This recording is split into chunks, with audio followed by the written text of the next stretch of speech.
This week on BuzzFeed Unsolved, we look into the disappearance of Walter Collins, a 90-year-old case about a 9-year-old boy who vanished on his way to the movies. Not the time you want to vanish. You want to vanish on your way back from the movies after having seen a lovely film. You'll come to see that there are lots of twists and turns to this case. It's a hard one to pin down. So well, let's pin it. It's gonna get weird, so let's strap in. On March 10th, 1928, 9-year-old Walter Collins donned a lumber jacket, brown corduroy trousers, black Oxfords, a gray cap, and set off to see a movie in the Mount Washington neighborhood of Los Angeles. Walter never returned home.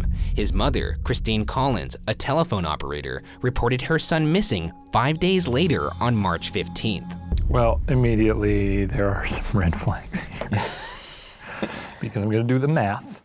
And the math involves me hearing you say the words 5 days later. Yeah, that is true. 5? Yeah, that is true. That's a bit of a difference. It is 1928. I don't know if people Just wander off?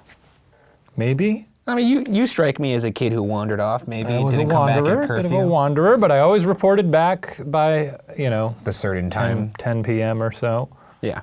It was a cul-de-sac. Where were we gonna go? Also, they'd find you rather quick, too. Be on the lookout for a big head boy. Big head boy, that's what they called me.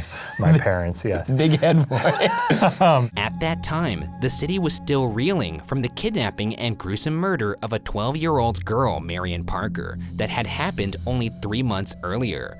Tips of alleged Walter sightings started coming in from as far away as San Francisco and Oakland. In one bizarre tip, someone claimed they saw the boy at a Glendale gas station, his body wrapped in newspaper with only his head visible. Police searched for months, but still no Walter. Finally, in August, Illinois police picked up a runaway boy who matched Walter's description. The child told authorities he was Walter Collins and gave authorities a, quote, hazy story about his abduction, end quote. He spoke to Christine over the phone, and Christine paid $70 to bring her son back to Los Angeles. For the next 3 weeks, the boy stayed with Christine until she realized this boy was not her son.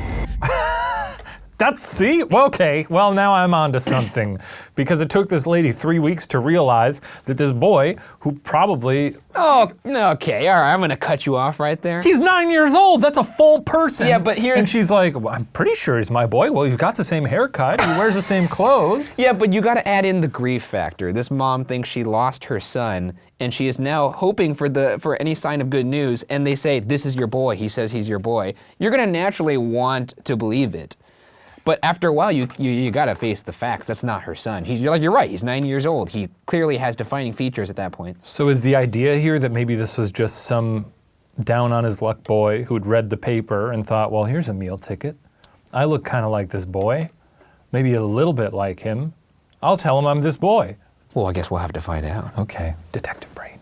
Christine found it suspicious that the boy was 1 inch shorter than Walter, and she used dental records to prove that this was a different kid. Christine told police, quote, yes, he looks like Walter, and in some ways he acts like my son, but still, I'm not certain about it. You see, Walter was quiet and well behaved. He always called me mother. This child calls me Ma, and at times he is hard to handle.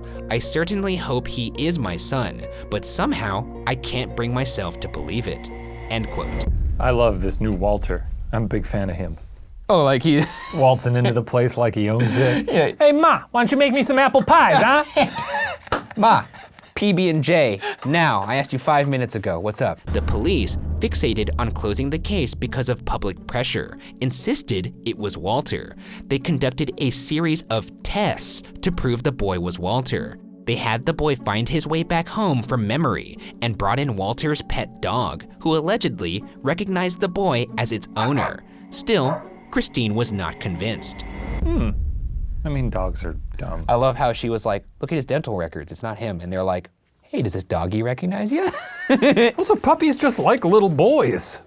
Puppies are always like, ooh, it's a little man. Let me wag my dumb tail and lick him. Allegedly, LAPD Captain J.J. Jones told Christine, quote, what are you trying to do? Make fools out of us all? Are you trying to shirk your duty as a mother and have the state provide for your son? You're the most cruel-hearted woman I've ever known. You are a fool, end quote. Bit harsh from Triple J there. From J.J. Jones. From comic book character J.J. Jones. J.J. Jones does sound like the name given to a bad cop, like a comically bad cop. Like if he was a character in a movie, I would say this man's a caricature. No one's that evil. Why is he calling this woman a fool? He called her cruel-hearted, too. Yeah. He also, he made it all about him. This woman is missing her kid, and he was like, what are you trying to do, make me look like a fool and incompetent at my job? And she's like, no, I'm just trying to find my son. Yeah, this is very rude of him. The police then had Christine forcibly committed to the Los Angeles County General Hospital psychiatric ward on September 8th. While Christine sat in the psych ward, J.J. Jones again spoke to the boy police had picked up in Illinois. During that discussion, the 12-year-old confirmed to J.J. Jones that he was not Walter Collins, but instead, Arthur Hutchins. Well, J.J. Jones, it looks like you've got egg on your face. Yeah. Do you think when the kid said, yeah, that's not me, was he like, man, I really thought that was you? Or do you think he was like, fucking, he's like, shut the hell on, kid? What are you doing? At that point, yeah, because now he's a fool. No, Fool is him now. He has now realized the folly of his ways. I kind of love when someone gets a good dose of karma. You get their instant karma, their comeuppance. But yeah, this guy definitely deserved it. He put her in a psych ward because she wouldn't agree with him about who her son was. Christine had been correct the entire time. The kid the police had dumped on her was not her missing son, but instead, Arthur Hutchins. After Arthur's mother died, the boy ran away from his father and stepmother. He was hitchhiking around the US when in a DeKalb, Illinois cafe, someone told him he resembled a missing boy from Los Angeles. When he was picked up, juvenile authorities were skeptical about his story, but police were so desperate to close the Collins case that they insisted on its veracity. As for why Arthur lied, the 12-year-old told authorities he wanted to go to Hollywood to meet cowboy actor Tom Mix. I love this boy. Yeah, I mean, there's nothing wrong. You can't indict this boy for being an opportunist. Well, yeah, and that's what I'm saying. This is a beautiful story for him. I really love this kid's moxie because he's sitting in some rundown cafe in the middle of the cornfields. Someone walks in and says, hey, you look like this missing kid. And he goes, is that so? Where's he from? From Hollywood, you say? Get the cops in here. Cops come in, he's like, yeah, I'm that boy. Send him out to LA. He's gonna meet his favorite cowboy person, but they're like, well, first you have to go hang out with this crying woman for a while. That's probably why he was so grumpy. Of course! Because he was like, God, I just want to meet Tom. Yeah. You got this wailing It's like, woman. can we please go to the movies? Christine was released from the psych ward on September 13th and sued the LAPD. Captain J.J. Jones was suspended from duty by the LAPD, though he was later reinstated and ordered to pay Christine $10,800 for the abuse she suffered under his custody. However, J.J. Jones never paid. Unbelievable. I mean, believable, but... $10,800 is actually quite a bit for that time, too. Yeah, I wonder what the inflation cost would be there. I mean, it's definitely not cheap. No. And not a big shocker that JJ didn't pony up the dough. I'm proud of her for suing him. Yeah, the dude's a freaking set of clown shoes. He deserves it. It seems like, there's a lot of, this is America, People press charges, people sue a lot. But apparently the LAPD took that very seriously by reinstating him and not making him pay the amount that he Well, we don't need to get into the practices of the LAPD. We do not. And as we all know, we do know that you believe they are corrupt from past episodes. That's true. I do believe it. Meanwhile, the real Walter Collins was still missing. So with that, let's get into some theories. Our first theory was put forth by Walter's father, Walter J.S. Collins, who was serving time in Folsom Prison on robbery charges at the time. The elder Walter worked at the prison cafeteria, and his responsibilities included reporting the violations of other inmates. Because of this, he could have made many enemies, which is why he believed his former fellow inmates may have kidnapped Walter for revenge.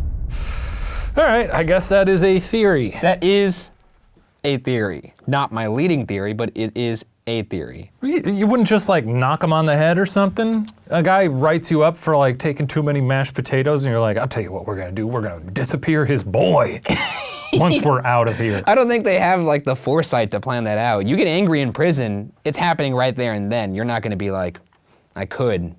That's what I'm saying. I'm gonna wait. You'll execute your revenge quite swiftly. Exactly. You're gonna take like a fork and stab him right It's the there. cafeteria. It's the only place where there's weapons on hand. The second theory, one with substantial weight behind it, is that Walter was kidnapped by a pathological liar named Gordon Stewart Northcott and murdered on Northcott's chicken farm. Days after Christine was released from the psychiatric hospital and approximately 40 miles east of downtown Los Angeles, immigration officers were closing in on a 3-acre chicken farm in Wineville, California. They'd received a tip about an illegal worker who had been smuggled across the American border with Canada.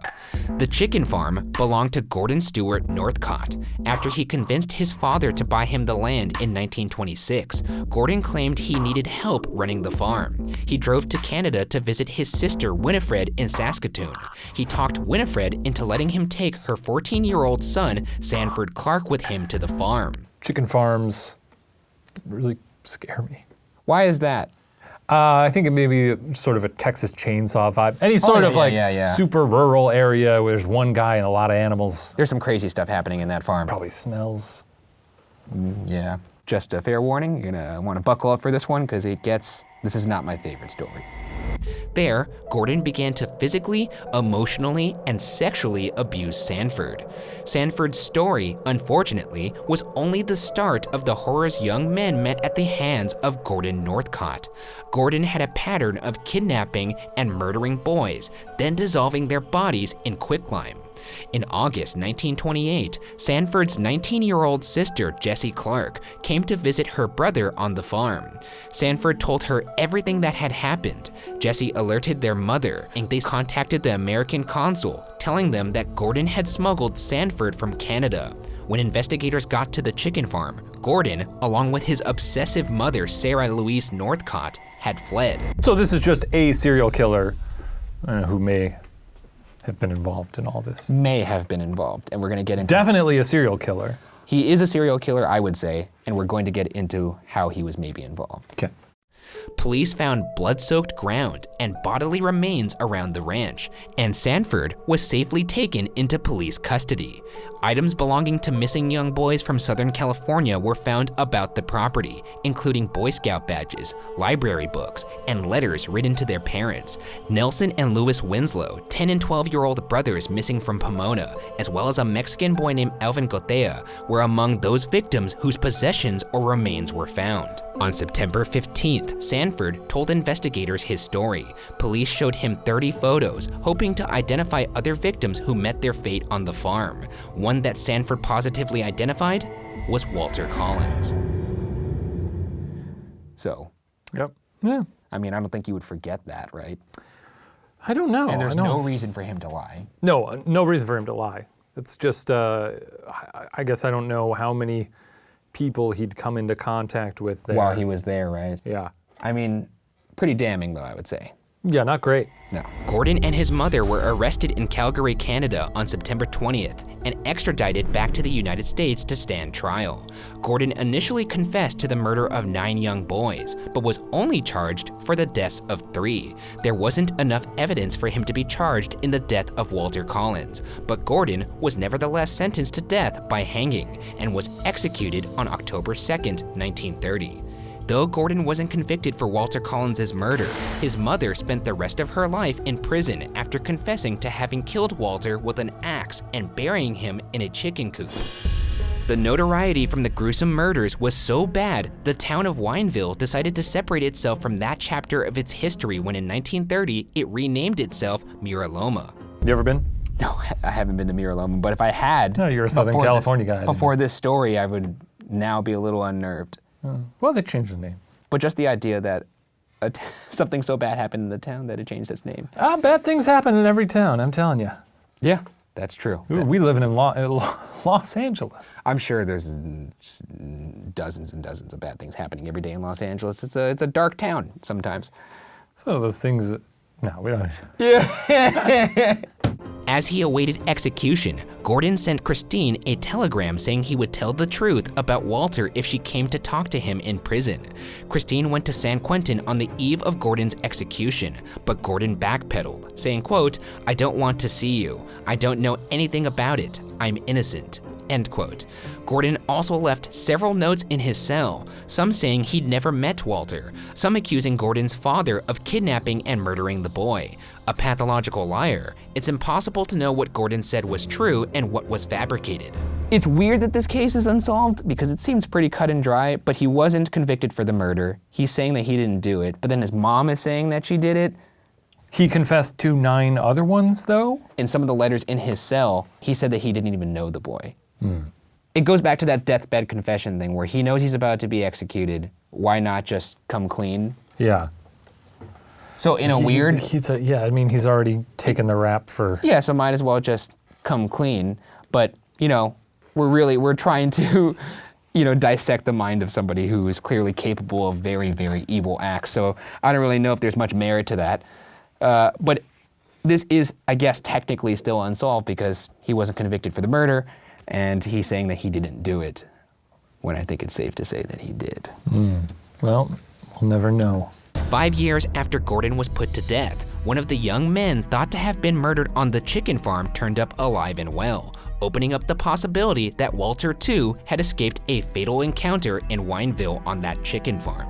For the rest of her life, Christine Collins never gave up hope that her son was alive, while Walter's most likely fate was at the demented hands of Gordon Northcott and his mother. What actually happened to the young boy remains unsolved.